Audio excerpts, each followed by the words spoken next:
I had thought the next big test for the presidential candidates would be how they performed in the CNBC debate this month. But it turns out the real test is going to be how many make it to the primetime stage. CNBC kind of shocking the political media world by announcing the criteria for who gets to be in the grown-up table debate, which will focus on jobs and the economy and taxes, and that's a good thing.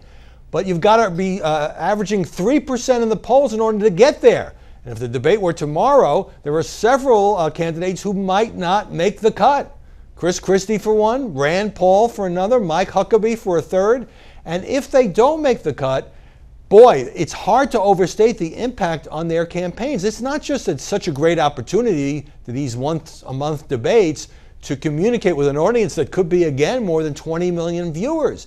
It's that if you don't get there, the press forgets about you, writes you off, the fundraising dries up. I mean, if one of the three candidates that I mentioned doesn't pass that threshold, you know, the press could start a death watch for their campaigns, particularly since all three of them had been in the previous two debates, CNN and on Fox. Now, I know that it's easy to take shots from the sidelines because even Fox got criticized for limiting the debate to the top 10, as if there could have been, 15 candidates on stage. The debate would have taken 6 hours. But why set a number? Why not just have it be the top 10?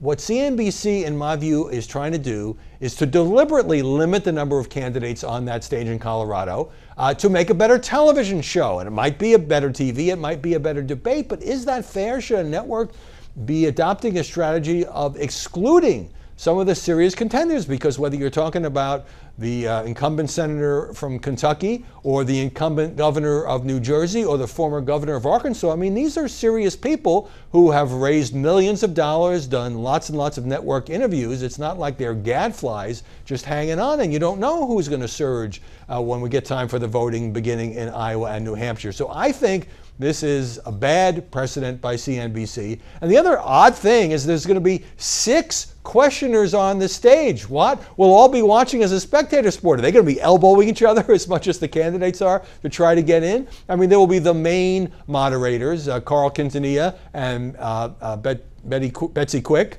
of CNBC's various business shows, and John Harwood, who's the chief Washington correspondent and also writes for the New York Times. That's a pretty solid lineup. But then you're adding such people as Rick Santelli, who's credited as being the father of the Tea Party movement for a rant he gave on air back in 2009. He obviously leans to the right. And Mad Money's Jim Cramer, who I've known for a long time, wild and crazy guy, very, very entertaining. He's given a lot of money in the past to Democratic candidates and obviously leans to the left. So will that make it, surely make it more colorful? Will that make it a more raucous debate, maybe a more unfair debate? Everybody knows that these debates are television and that's the way they're put together. But this 3% threshold, I think, depending on who doesn't make it, it could change the nature of this campaign. And there's something about it that makes me feel that that's too much power for a single television network.